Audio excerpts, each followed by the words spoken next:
നമസ്കാരം.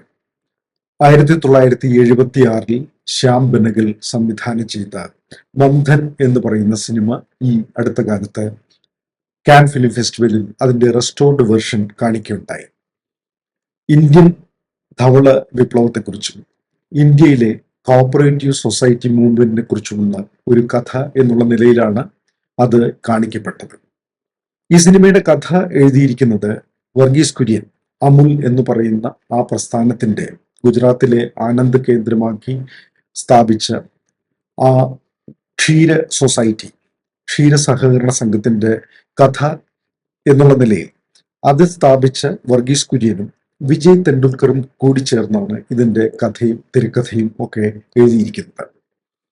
ശ്യാം ബെനഗൽ സംവിധാനം ചെയ്ത ഈ ചിത്രം ഇന്ന് വാഴ്ത്തപ്പെടുന്നത് ഇന്ത്യൻ ക്ഷീര വിപ്ലവത്തിന്റെ, ഇന്ത്യൻ ധവള വിപ്ലവത്തിന്റെ, ക്ഷീരാധിഷ്ഠിത കോപ്പറേറ്റീവ് മൂവ്മെന്റിന്റെ, സഹകരണ പ്രസ്ഥാനത്തിന്റെ ഒരു കഥ എന്നുള്ള നിലയിലാണ്.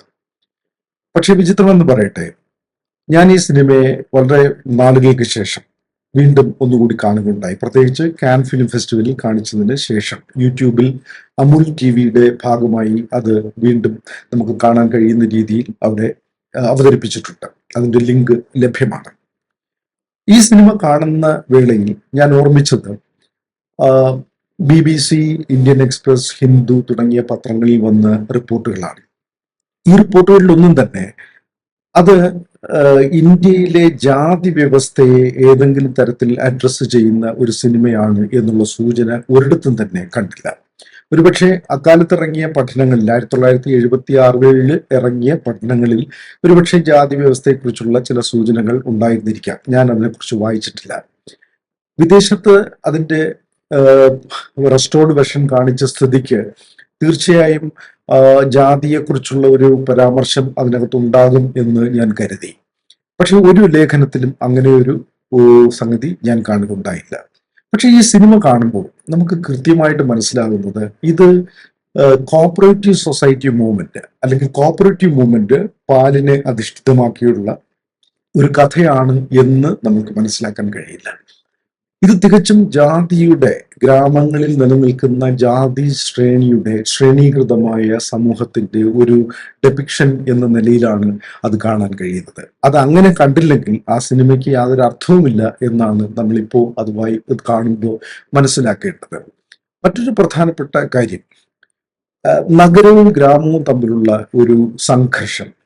നമ്മൾ നാട്യപ്രധാനം നഗരം ദരിദ്രം, നാട്ടിൻപുറം നന്മകളാൽ സമൃദ്ധം എന്ന് കവിവാക്യം കേട്ടിട്ടുണ്ട്. അംബേദ്കർ അതിനെ നേരെ വിപരീതമായ രീതിയിൽ കാണുകയും ചെയ്തിട്ടുണ്ട്. നാട്യം ഏറ്റവും കൂടുതൽ നിലനിൽക്കുന്നത് ഇന്ത്യയിലെ ഗ്രാമങ്ങളിലാണെന്നും ആ ഗ്രാമങ്ങളിലാണ് ജാതി വ്യവസ്ഥ ഏറ്റവും കൂടുതൽ രൂക്ഷമായ നിലയിൽ പ്രാവർത്തികമാക്കുന്നതെന്നും പ്രയോഗിക്കപ്പെടുന്നതെന്നും അംബേദ്കർ കാണുകയുണ്ടായി. അദ്ദേഹം അതിനെതിരെ സംസാരിക്കുകയുണ്ടായി. അദ്ദേഹമാണ് നഗരങ്ങളിലേക്ക് ദളിതർ കുടിയേറണം, നഗരങ്ങളിലേക്ക് മാറണം, ഒരു പുതിയ സമ്പദ് വ്യവസ്ഥയിലേക്ക്, ഒരു സാംസ്കാരിക സാമൂഹിക വ്യവസ്ഥയിലേക്ക് തങ്ങളെ പറിച്ചു നടണം എന്ന് അദ്ദേഹം ആവശ്യപ്പെടുകയുണ്ടായി.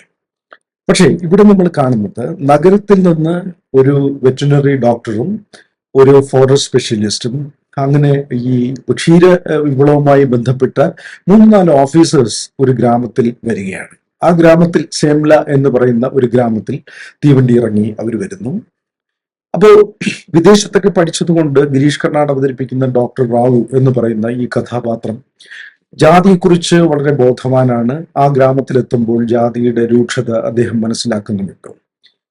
ഈ ജാതിയെ നേരിട്ട് അഡ്രസ്സ് ചെയ്യുന്ന ഗിരീഷ് കർണാടിന്റെ കഥാപാത്രത്തെ ദേശ്മുഖ് എന്ന് പറയുന്ന, മോഹൻ അഗാസെ അവതരിപ്പിച്ച ദേശ്മുഖ് എന്ന് പറയുന്ന കഥാപാത്രം ചോദ്യം ചെയ്യുന്നുണ്ട്. നിങ്ങൾ കോപ്പറേറ്റീവ് സൊസൈറ്റി നിർമ്മിക്കാനാണോ വന്നത്, അതോ ജാതി നിർമ്മാർജ്ജനത്തിനാണോ വന്നത് എന്നുള്ള ചോദ്യം ഈ മോഹൻ അഗാസെ, ഇദ്ദേഹത്തിന്റെ സുഹൃത്താണ് മോഹൻ അഗാസെ, ഉന്നയിക്കുന്നുണ്ട്. അപ്പൊ ഇത് നമ്മൾ മനസ്സിലാക്കേണ്ടത്, അക്കാലത്ത് ഈ നമ്മുടെ അംബേദ്കറും ഇന്ത്യൻ കമ്മ്യൂണിസ്റ്റുകളും തമ്മിൽ നിലനിന്നിരുന്ന ഒരു തർക്കമുണ്ടല്ലോ. അതായത് അംബേദ്കർ ജാതിയെ അഡ്രസ്സ് ചെയ്യുന്ന വേളയിൽ ഇന്ത്യൻ കമ്മ്യൂണിസ്റ്റുകൾ ഇന്ത്യൻ വർഗത്തെ, ഇന്ത്യൻ ക്ലാസ് ഡിഫറൻസസിനെ അഡ്രസ്സ് ചെയ്യുകയും ഈ വർഗങ്ങൾ കൊഴിഞ്ഞു പോകുന്നതോടുകൂടി ജാതി അതിനോടൊപ്പം ഇല്ലാതാവുകയും ചെയ്യുമെന്ന് കമ്മ്യൂണിസ്റ്റുകാർ ചിന്തിച്ചിരുന്നു.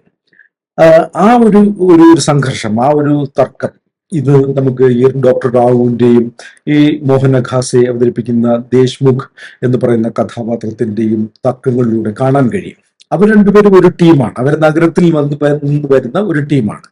അവര് അവിടെ സ്വാഭാവികമായും ബന്ധപ്പെടുന്നത് അവിടുത്തെ സർപഞ്ച്, സവർണരായിട്ടുള്ള അവിടുത്തെ പഞ്ചായത്ത് പ്രമുഖനും, അവിടുത്തെ ഒരു കോപ്പറേറ്റീവ് സൊസൈറ്റി, ഒരു മിൽക്ക് സൊസൈറ്റി നടത്തുന്ന മറ്റൊരു മിശ്ര എന്ന് പറയുന്ന കഥാപാത്രം. പേര് കേൾക്കുമ്പോൾ തന്നെ അദ്ദേഹം ഒരു സമ്പന്നനാണെന്നും സവർണനാണെന്നും ജനങ്ങളെ ചൂഷണം ചെയ്യുന്ന ഒരു വ്യക്തിയാണ് എന്നും നമുക്ക് കാണാൻ കഴിയും. പക്ഷെ ഒരിക്കലും ഈ കഥയുടെ നറേറ്റീവിൽ ഉടനീളം ശ്യാം ബെനഗൽ ഈ ജാതിയുടെ പ്രശ്നങ്ങളെ ഒരു വരിയിൽ സവർണരോടൊപ്പം നിൽക്കുന്ന അവർണരെ മാറി നിൽക്കാൻ സർപഞ്ച് ആവശ്യപ്പെടുന്നു. സവർണരുടെ അവർണർ കോപ്പറേറ്റീവ് സൊസൈറ്റിയിലേക്ക് സഹകരിക്കാൻ തയ്യാറാകുമ്പോൾ അവിടുത്തെ ആ ഗ്രാമത്തെ തീയിട്ട് നശിപ്പിക്കുന്നു. ഈ അവർണർ ഗ്രാമത്തെ തീയിട്ട് നശിപ്പിക്കുന്നു. ഹരിജനങ്ങൾ എന്നുള്ള വാക്കാണ് ഉപയോഗിക്കുന്നത്. അതായത് പോസ്റ്റ് ഇൻഡിപെൻഡൻസ് നറേറ്റീവില്, നമ്മുടെ ദേശീയ ആഖ്യാനത്തിൽ ദളിതരെ ഹരിജനങ്ങൾ എന്ന് വിളിച്ചിരിക്കുന്ന ആ ഒരു നറേറ്റീവ്, ആ ഒരു സമ്പർക്കമാണ് ഉപയോഗിച്ചിരിക്കുന്നത് ത്രൂ ഔട്ട് മൂവി. അപ്പോ ശ്യാം ബെനഗൽ ഇതിനെ കാണുന്നത് തികച്ചും ഒരു ജാതി പ്രശ്നം എന്നുള്ള നിലയിൽ തന്നെയാണ് ശ്യാം ബെനഗൽ അതിനെ അവതരിപ്പിക്കുന്നതെന്ന് നമുക്ക് ഇന്ന് പറയാൻ കഴിയും. ഒരുപക്ഷെ അദ്ദേഹം അതിലല്ല ഊന്നൽ. ഒരുപക്ഷെ ഇന്ത്യയിൽ ആ സിനിമ മന്ഥൻ എന്ന് പറയുന്ന സിനിമ മനസ്സിലാക്കിയ ആളുകൾ പൊതുവെ ഈ ജാതിയെ കുറച്ച് മാറ്റി നിർത്തിയിട്ട് ഇതൊരു കോപ്പറേറ്റീവ് സൊസൈറ്റി മൂവ്മെന്റിന്റെ ഭാഗമായിട്ടാണ് കണ്ടിരിക്കുന്നത് എന്ന് കാണാൻ കഴിയും. ഇതിൽ നസറുദ്ദീൻ ഷാ അവതരിപ്പിക്കുന്ന ഭോല എന്ന് പറയുന്ന കഥാപാത്രം അവർണനാണ്, ദളിതനാണ്, ഹരിജനാണ്. സ്മിത പാട്ടീൽ അവതരിപ്പിക്കുന്ന ബിന്ദു എന്ന് പറയുന്ന കഥാപാത്രം ദളിതയാണ്. അവരാണ് ഇതിന്റെ ഒരു മുഖ്യമായിട്ട് ഇവരോട് സഹകരിക്കുന്നത്, ഈ നഗരത്തിൽ വരുന്ന ആളുകളോട് സഹകരിക്കുന്നത്. പക്ഷെ ഭോല എന്ന് പറയുന്ന കഥാപാത്രത്തിന് നഗരവാസികളോട് പൊതുവെ ഒരു വിശ്വാസക്കുറവുണ്ട്. അദ്ദേഹം ഈ ഭോല നഗരത്തിൽ നിന്ന് വരുന്നവരെ വിശ്വസിക്കുന്നില്ല. കാരണം നഗരവാസികൾ പറ്റിക്കുന്നവരാണ്, ഗ്രാമീണരെ ചൂഷണം ചെയ്യുന്നവരാണ്, പ്രത്യേകിച്ച് ഹരിജനങ്ങളെ ചൂഷണം ചെയ്യുന്നവരാണ് എന്ന്. അപ്പൊ അതിന്റെ ഒരു ഉപകഥ എന്നോണം ഒരു വാചകത്തിൽ നസറുദ്ദീൻ ഷാ അവതരിപ്പിക്കുന്ന ഭോലയുടെ അമ്മയെ ഒരു നഗരത്തിൽ വന്ന ഒരു കോൺട്രാക്ടർ പിഴപ്പിക്കുന്നതായിട്ട് ഒരു സൂചനയുണ്ട്. അതാണ് അയാൾക്ക് നഗരവാസികളോടുള്ള എതിർപ്പെന്ന് പറയുന്നു. പക്ഷേ അയാളുടെ ബന്ധത്തിൽപ്പെട്ടൊരു പെൺകുട്ടിയെ ഈ ഡോക്ടർമാരുടെ ടീമിൽ പെടുന്ന ഒരു മഹാപത്ര എന്ന് പറയുന്ന ഒരു യുവാവ് ആ കുട്ടിയെ പീഡിപ്പിക്കുന്നുണ്ട്. ആ പെണ്ണിനെ പീഡിപ്പിക്കുകയല്ല, അവർ പ്രണയം നടിച്ച് ഒരു ശാരീരിക ബന്ധത്തിലേക്ക് എത്തുന്നുണ്ട്. ഇതറിയുന്ന ഭോല ഇതിനെ ശക്തമായിട്ട് എതിർക്കുന്നു. അപ്പോ ഈ ഹരിജനങ്ങളുടെ കാര്യത്തിന് വേണ്ടി വന്നിരിക്കുന്ന ഡോക്ടർ റാവു ഇതിനൊരു പരിഹാരം കണ്ടെത്തുന്നത്, അല്ലെങ്കിൽ ഹരിജനങ്ങളെ ഇഷ്ടപ്പെടുന്ന ഡോക്ടർ റാവു ഇതിനൊരു പരിഹാരം കണ്ടെത്തുന്നത് രാഖി രാമാനം ഈ പിഴപ്പിച്ച യുവാവിനെ ആ ഗ്രാമത്തിൽ നിന്ന് പുറത്ത് കടത്തുന്നത് വഴിയാണ്. അപ്പോൾ അതായത് ഈ കുറ്റവാളിയെ അദൃശ്യനാക്കിക്കൊണ്ട് കുറ്റത്തിന് ഇരയായ ഒരാളിനെ അവിടെ ഗ്രാമത്തിൽ നിലനിർത്തുന്നു എന്നുള്ളതാണ്. ഒപ്പം തന്നെ ഹരിജനങ്ങളോട് ഇത്രയധികം അനുഭാവം പുലർത്തുന്ന ഈ ഡോക്ടർ റാവു സൊസൈറ്റിയുടെ തെരഞ്ഞെടുപ്പ് വരുമ്പോഴേക്കും നിങ്ങൾക്ക് ഇഷ്ടമുള്ള രീതിയിൽ പെരുമാറുവാൻ, നിങ്ങൾ ഇഷ്ടമുള്ള ആളുകളെ തെരഞ്ഞെടുക്കണം എന്നുള്ള രീതിയിൽ ഈ ചോയ്സ് ഹരിജനങ്ങൾക്ക് വിട്ടുകൊടുത്തുകൊണ്ട് പിന്മാറുകയാണ് ചെയ്യുന്നത്. ഒരുപക്ഷെ ഏജൻസി ഹരിജനങ്ങൾക്ക് തന്നെ നൽകുന്നു, അല്ലെങ്കിൽ സ്വയം നിർണയാവകാശം ശ്യാം ബെനഗലിന്റെ കാഴ്ചപ്പാടിലൂടെ ഹരിജനങ്ങൾക്ക് തന്നെ ലഭ്യമാകേണ്ടതാണ് എന്നുള്ളത് കൊണ്ടും ആയിരിക്കാം അത്. ഒടുവിൽ സംഭവിക്കുന്നത് ഈ പലവിധം തർക്കങ്ങൾക്കിടയിലൂടെ ഈ സിനിമ പുരോഗമിക്കുകയും ഒടുവിൽ ഈ നഗരത്തിൽ നിന്ന് വന്ന ആളുകൾ അവിടെ ഒരു സൊസൈറ്റി വിജയിപ്പിക്കാനാകാതെ മടങ്ങുകയും ചെയ്യാണ്. അപ്പോൾ ഭോലയുടെ നേതൃത്വത്തിലുള്ള ഹരിജനങ്ങൾ ഈ സൊസൈറ്റിയെ ഏറ്റെടുക്കുന്നു എന്നുള്ളതാണ് അതിന്റെ കഥ.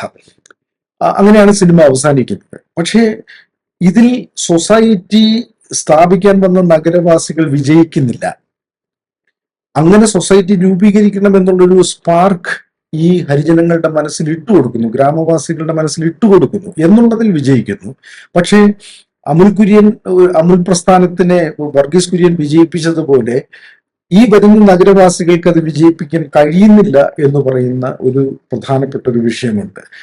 അവിടെ ഹരിജനങ്ങളെ എനേബിൾ ചെയ്യുന്നു. ഹരിജനങ്ങൾക്ക് ഏജൻസി അവരുടെ കൈകളിലേക്ക് കൊടുത്തിട്ട് മടങ്ങിപ്പോകുന്ന ഒരു സംഗതി അവിടെ കാണുന്നുണ്ട്. പക്ഷെ അതല്ല സിനിമയിൽ ഊന്നൽ നൽകിയിരിക്കുന്നത്. അവിടെ കോപ്പറേറ്റീവ് സൊസൈറ്റി മൂവ്മെന്റ് വിജയിക്കുന്നു എന്നുള്ളതാണ്. പക്ഷേ ഹരിജനങ്ങൾ ആ കോപ്പറേറ്റീവ് സൊസൈറ്റി ഏറ്റെടുക്കുമ്പോൾ അവിടെ നിലനിൽക്കുന്ന മിശ്രയുടെ പാൽ സൊസൈറ്റി ഇതിനോട് എങ്ങനെ പെരുമാറും, ഇതിനെ എങ്ങനെ സഹായിക്കും, അതല്ലെങ്കിൽ അതിനെങ്ങനെ തകർക്കാൻ ശ്രമിക്കും, അയാൾ ത്രൂ ഔട്ട് തകർക്കാൻ ശ്രമിക്കുന്നുണ്ട്. ഇത് ഈ സിനിമയുടെ ഒരു വലിയ പ്രശ്നമാണ്, ഒരു പരിഹരിക്കപ്പെടാത്ത ഒരു പ്രശ്നമായിട്ട് നിലകൊള്ളുന്നു. ഭോല നഗരവാസികളെ അവിശ്വസിക്കുന്നു എന്ന് പറയുന്നതിനെ സാധൂകരിക്കുന്ന രീതിയിലാണ് ഈ നഗരവാസികൾ സൊസൈറ്റിയെ എങ്ങും എത്തിക്കാതെ വിട്ടിട്ട് പുറത്തേക്ക് പോകുന്നത്. അപ്പോൾ ഈ മന്ഥൻ എന്ന് പറയുന്ന സിനിമയെ ഈ രീതിയിൽ ഇതൊരു ജാതി ശ്രേണിയുടെ കഥയും കൂടിയായി നമ്മൾ വായിച്ചെടുക്കേണ്ടതുണ്ട് എന്നാണ് ഞാൻ മനസ്സിലാക്കുന്നത്. മന്ഥനെ കുറിച്ചുള്ള പുതിയ പഠനങ്ങൾ ഉണ്ടാകേണ്ടിയിരിക്കുന്നു. വളരെ ലളിതമായിട്ടുള്ള കഥയാണ്, സ്ട്രൈറ്റ് ലൈൻ നറേറ്റീവാണ്. പക്ഷേ അതിനെക്കുറിച്ചുള്ള കൂടുതൽ ഇന്റർപ്രിട്ടേഷൻസ് ഉണ്ടാകേണ്ടിയിരിക്കുന്നു. ഈ ഒരു കാലഘട്ടത്തിൽ കേവലം ഒരു കോപ്പറേറ്റീവ് മൂവ്മെന്റിന്റെ ഭാഗമായിട്ട് അവസാനിപ്പിക്കേണ്ട ഒന്നല്ല മന്ഥൻ എന്ന് പറയുന്ന സിനിമ എന്നാണ് ഞാൻ പറയാൻ ഉദ്ദേശിക്കുന്നത്.